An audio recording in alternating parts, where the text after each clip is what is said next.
Welcome back, everyone, to the Baha'i On Air channel, and welcome back to the Deep Dive. Great to be back. We're really glad you're joining us again as we continue our journey into Shoghi Effendi's, well, truly profound work, The Advent of Divine Justice. It really is something. Just a reminder, this is part 2 of our 3-part exploration. So if you happen to miss part 1, I'd really recommend maybe pausing here and going back for that foundational context. It'll definitely help. Yeah, we laid some important groundwork there. Exactly. So today, our mission really is to unpack the specific virtues and principles Shoghi Effendi highlights. Yeah. We want to dive into how they apply, to our individual lives, to society as a whole, and the purpose of spiritual transformation itself. And we'll be looking at all this through a Baha'i lens, of course, drawing right from the text. It offers such a unique perspective.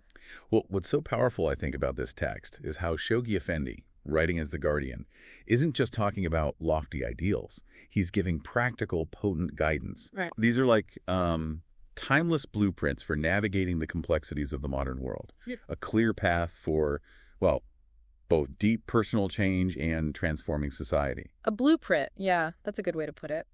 Okay, let's unpack this then. We're starting with what Shoghi Effendi presents as absolutely foundational rectitude of conduct. The paramount principle. Yeah, it sounds, straightforward enough, like basic ethics.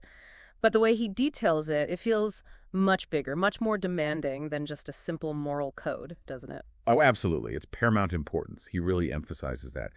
And he details how it has to show up in pretty much every facet of a Baha'i's life, and crucially, within the community's institutions, too. Every facet? Like what specifically? Well, he's talking about an unwavering moral compass. Right. So it's in the verdicts from elected Baha'i representatives, like on a spiritual assembly, even up to the Universal House of Justice itself, whose very name reflects this justice. Wow, okay. But it's also constant in everyday things. Your business dealings, your domestic life, whatever job you have, any future service you might give to the government or people. Okay. It even defines the attitude believers should have towards non-involvement in partisan politics. Not taking political posts, not joining parties, staying out of political fights. That's incredibly comprehensive. So it's way beyond just personal honesty. It's an integrity shaping every interaction, public and private. What about, relationships, even with people who might be, say, hostile? Exactly. Rectitude means sticking uncompromisingly to the principles and laws from Bahá'u'lláh, and, it's explained by Abdu'l-Bahá. It has to show up in total impartiality towards enemies. Partiality towards enemies. Yeah. Fair-mindedness in seeing their good points, honesty in fulfilling obligations towards them. Shoghi Effendi calls it the brightest ornament for any Baha'i teacher and the hallmark of elected national representatives. It's truly the sustaining pillar of the whole Baha'i administrative system. Okay, here's where it gets really interesting for me. Shoghi Effendi connects this very detailed practical application of rectitude directly to the transcendental principle of divine justice. He calls it the crowning distinction. What does that really mean? How did the Baha'i writings back that up? It's fascinating, yeah. He uses the words of Baha'u'lláh and Abdu'l-Bahá themselves to really drive this home. Baha'u'lláh, for instance, talked about putting justice above his own personal wishes, even in really extreme situations. Justice comes first. And he makes this profound statement. No vow of a truth, these great oppressions that have befallen the world are preparing it for the advent of the most great justice. Wow. So current struggles are actually paving the way for this ultimate justice. That's powerful. It is. It reframes suffering, doesn't it? Definitely. What other insights do the writings give us about this principle? Well, Baha'u'lláh declares, the light of men is justice. Quench it not with the contrary winds of oppression and tyranny. The purpose of justice is the appearance of unity among men. Unity through justice. Exactly. And no radiance can compare with that of justice. The organization of the world and the tranquility of mankind depend upon it. He even says, that which traineth the world is justice, for it is upheld by 2 pillars, reward and punishment.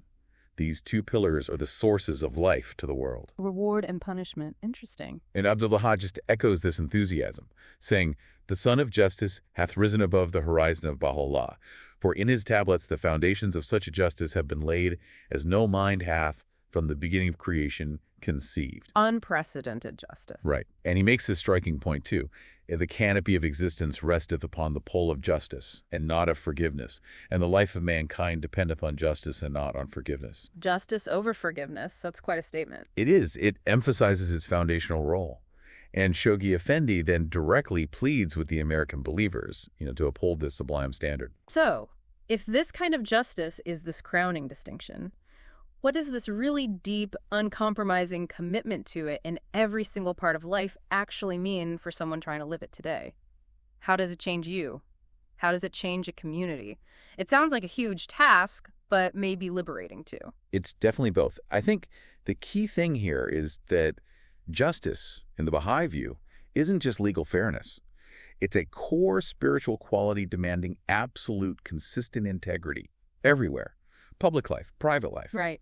It really challenges that modern tendency to compartmentalize, like work ethics here, home life there, personal beliefs separate from civic stuff. Yeah, we all do that to some extent. This seamless integration, though, that's what Shoghi Effendi is saying transforms character, and that's what lays the foundation for a truly unified, peaceful world. That makes a lot of sense. Okay, so building on that foundation of integrity, Shoghi Effendi then moves to another vital principle, a chaste and holy life. He frames it as no less essential for strengthening the Baha'i community.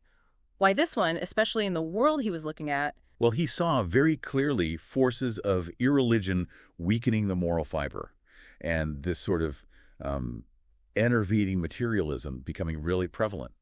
Sounds familiar. Right. So for him, a chaste and holy life was the spiritual antidote to that. He says it has to be the controlling principle in behavior and conduct for all Baha'is, not just in private, but within the community and out in the world too. Okay. It should, adorn the efforts of people sharing the message. It has to be upheld in every phase of the life: homes, travel, clubs, societies, entertainment, schools, universities. He even points to its special importance in Baha'i summer schools and community life and connects it closely with the mission of Baha'i youth. That's incredibly broad again, but when you hear chaste and holy life, I think some people might immediately picture something really rigid, maybe even, joyless or ascetic. What does it actually mean here, beyond just surface stuff? How does it fit with the Baha'i focus on joy and beauty? That's such an important clarification, yeah. This standard is definitely not about asceticism or being excessively puritanical. It's really about moderation and purity of intention. Non-oration, okay. So it involves modesty, temperance, decency, clean-mindedness. And that applies to how you dress, your language, amusements, even artistic and literary things. It means daily vigilance in controlling, carnal desires, corrupt inclinations. Play vigilance. Yeah, and consciously abandoning frivolous conduct, excessive attachment to trivial pleasures. And yes, it does require total abstinence from alcohol, opium, similar habit-forming drugs. Bahá'u'lláh strongly condemn those. Right. And it also condemns the, prostitution of art and literature, practices like nudism, companionate marriage, infidelity, promiscuity, sexual vices. Shoghi Effendi says no compromise with the theories, standards, habits, and excesses of a decadent age. So it sounds like it's more about inner detachment, purity of motive. It lets you experience life's good things, but without being enslaved by them. Freedom from things that diminish you, not denying life itself. Exactly. You put that perfectly. Baha'u'lláh himself says, should a man wish to adorn himself with the ornaments of the earth, to wear its apparels, or partake of the benefits it can bestow, no harm can befall him, if he alloweth nothing whatever to intervene between him and God. So enjoyment is fine, as long as God comes first. Precisely. He continues, eat ye, O people, of the good things which God hath allowed you, and deprive not yourselves from his wondrous bounties. Render thanks and praise unto him, and be of them that are truly thankful. The core idea is detachment from worldly vanities, corrupt desires. Why? Baha'u'lláh says it's to sanctify the heart, to make it a seat for the revelation of his glory. He also specifically mentions purity and chastity have been and still are the most great ornaments for the handmaidens of God. The key is just that nothing should block that connection to God. Our attachment shouldn't overshadow our spiritual purpose. That gives it a much richer meaning, yeah. Okay, now let's shift focus. Shoghi Effendi identifies what he calls the most vital and challenging issue for the American Baha'i community and, frankly, for the whole nation. Racial prejudice. A huge one. He clearly saw its corrosive effect, how deeply embedded it was and still is in American society. Absolutely. He stresses the tremendous effort needed from both races to overcome it. Yeah. He saw its urgency, how it was corroding American society. All right. The call is clear. Abandon this salacious doctrine of racial superiority. Actively welcome intermixture. Tear down the barriers. He points straight to Abdu'l-Bahá's example when he visited America. What about his example? His courage, his genuine love, his just informal, easy fellowship with everyone regardless of race, his keen sense of justice, his spontaneous sympathy for the downtrodden, and just his ever-abiding sense of the oneness of the human race. He lived it. And what about applying this within the Baha'i community itself? How does Shoghi Effendi say this unity should look in practice, like in administration? This is crucial. He lays down this principle. If any discrimination is tolerated in Baha'i administration, it should be not against, but rather in favor of the minority. In favor of the minority. How does that work? Well, practically, it means things like, in Baha'i elections, if candidates get the same number of votes, priority goes to the one representing the minority. Okay. And institutions like local spiritual assemblies, committees, they need to actively make sure diverse elements, racial or otherwise, are represented. It demonstrates the faith's universality. It's a proactive way to try and speed up the healing. So what's the bigger picture here? The vision for oneness. And what are the stakes if we don't achieve it? I mean, looking around today, this feels just as urgent, if not more so. The stakes are incredibly high, absolutely. And the vision is just beautiful. Baha'u'lláh says, close your eyes to racial differences and welcome all with the light of oneness. And diversity of religion should cease and differences of race be annulled. Abdu'l-Bahá uses that wonderful analogy of the garden. The various races of humankind lend a composite harmony and beauty of color to the whole. Let all associate, even as flowers grow and blend together side by side without discord or disagreement. That's beautiful. And he also used that unique comparison of people of color to the black pupil of the eye surrounded by the white. In this black pupil is seen the reflection of that which is before it, and through it the light of the Spirit shineth forth. Just highlighting that spiritual depth and capacity. Wow, I hadn't heard that one before. That's incredibly profound. What else did Abdu'l-Bahá say about the spiritual reality of equality? He was emphatic. God maketh no distinction between the white and the black. If the hearts are pure, both are acceptable unto him. Pure hearts are what matter. Exactly. And God did not make these divisions. These divisions have had their origin in man himself. Therefore, as they are against the plan and purpose of God, they are false and imaginary. False and imaginary divisions. But he also gave a stark warning. He said, this question of the union of the white and the black is very important, for if it is not realized, ere long great difficulties will arise and harmful results will follow. And he even mentioned it could end in bloodshed. That's a chilling warning. It really underscores this isn't just theory. It's a practical challenge needing immediate action. And it's on everyone. It's that long and thorny road he mentioned. Precisely. Shoghi Effendi spells out the specific efforts needed from both white and black believers. Neither should wait for the other or for outside help. What does he say for each? For white believers, abandon that inherent and at times subconscious sense of superiority. Correct any patronizing attitude. Genuinely persuade others of true friendship. And crucially, master impatience for slow healing wounds. Patience is key. And for black believers, show the warmth of their response, their readiness to forget the past, their ability to wipe out every trace of suspicion. He says the solution needs genuine love, extreme patience, true humility, consummate tact, sound initiative, mature wisdom, and deliberate, persistent, and prayerful effort. Wow. Love, patience, humility, tact, wisdom, effort. It's a tall order. It's an active spiritual struggle against really deep-seated patterns. Okay, so these three virtues, rectitude, chastity, and freedom from racial prejudice, they're huge challenges on their own. But Shoghi Effendi links them to an even bigger mission for the American believers. He calls them weapons. What's this double crusade he talks about? Yeah, weapons is a strong word. He describes this double crusade. First part, regenerate the inner life of their own community. Purify it from within, make it really reflect Baha'i ideals. Okay, internal work first. Right. Second part, use that strengthened community, those virtues, to assail the long-standing evils entrenched in the nation's life. So inner change leads to outer action. Exactly. And this process, perfecting these weapons and using them wisely, that's what prepares them to help build and operate the world order that he saw developing within the Baha'i administrative institutions. It's transforming the individual and society at the same time. The text also mentions a 7-year plan. How does that fit into this mission and into the Baha'i duty of teaching the faith, which is so central? Good question. That specific 7-year plan had 2 main goals: finishing the ornamentation of the Baha'i House of Worship in Wilmette, Illinois. The temple, right? Right, the Mashriq Kar. And the second goal was expanding teaching activities.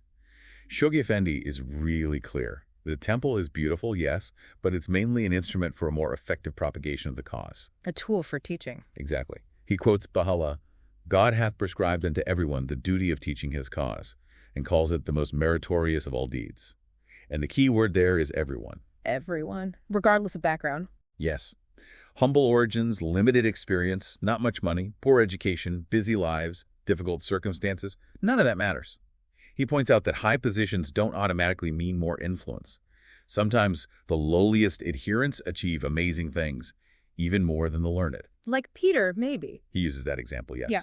And quotes Abdu'l-Bahá about the power the Bab and Baha'u'lláh infused even into a tiny ant. There's this God-born force at work, he says, which is both breaking down old structures in society and at the same time freeing the Bahá'í Faith to grow. This creates undreamt of opportunities. So it's not just for scholars or people on committees, it's a universal call. But practically, what does it look like? How does an individual believer actually do this teaching? It can't just be formal talks, right? No, definitely not. It's really a comprehensive approach. First, he says, you got to familiarize yourself thoroughly with the faith. History, teachings, laws, admonitions, prayers, administration, even current affairs. Know your stuff. Okay, study is foundational. And he adds, acquire sound knowledge of Islam, since it's the background the faith emerged from in the Quran. And, if you're going somewhere like Latin America, learn the language, the customs, be prepared. That's a lot of prep work. What about the actual approach, the method? This is really interesting. He stresses individual initiative. Believers should arise independently. Be unrestrained as the wind, as Baha'u'lláh put it. Don't wait for instructions or special permission. Don't let obstacles, critics, or lack of money stop you. Put your whole trust in God. Arise independently. Wow. And the methods. Yeah. Very practical. What? Associate with clubs, go to exhibitions, societies, give lectures on related topics, temperance, morality, social issues, tolerance, cooperation, Islam, comparative religion. Participate in humanitarian groups, educational organizations. To be active in the community. Exactly. But always maintain the dignity and integrity of the faith. Discern who you're talking to. Sometimes a direct approach is right, sometimes indirect. Follow Abdu'l-Bahá's example of kindness. Don't hit people over the head with laws right away. Gently help them grow. Nurture. Right. Introduce new believers to others, get them involved locally, and then inspire those you teach to go out and teach others in turn. It's meant to multiply. It sounds like this huge organic wave of activity, fueled by individuals. But it could get messy without some coordination, couldn't it? Yeah. How do you keep that balance? That's a vital point, yeah. Shoghi Effendi stresses you need to stay in close, constant contact with the administrative bodies, national or regional teaching committees, local spiritual assemblies. Communication is key. Absolutely. Letters, reports, whatever it takes. It avoids confusion, delay, duplication of efforts, dissipation of energy. He repeats that teaching should be the all-pervading concern of your life. Daily activities, travel, holidays, any mission you undertake. Assembly should actively foster teaching. Attending summer school is great for deepening knowledge. Visiting other communities can spark enthusiasm and show unity. It's this beautiful blend. Individual fire, collective coordination. We have covered a ton today, really digging deep into the advent of divine justice, focusing on rectitude, chastity, and that absolutely critical work of overcoming racial prejudice. And through it all, Shoghi Effendi just keeps highlighting the limitless possibilities for the American believers. It's not just about improving their own community life, but really transforming the standards governing relationships in the wider society. Right. He insists that the turmoil of our age actually presents unprecedented opportunities for the Baha'i community to, as he put it, rescue a fallen and sore-tried generation and offer it complete security. That's quite a vision. So thinking about all this, what does it mean for you listening right now as you go about your day? How might actually trying to live these principles, this demanding rectitude, this authentic chastity, this active work against prejudice, how might that change not just your own life, but the communities you're part of? How could your consistent actions, maybe small actions, contribute to that most great justice Baha'u'lláh spoke of? Something to definitely reflect on. And just a final reminder, this was part 2 of our 3-part deep dive into the advent of divine justice. That's right. We'll be back with the final part of this series later this week, so please stay tuned to the Baha'i On Air channel for the conclusion of this, well, truly transformative deep dive.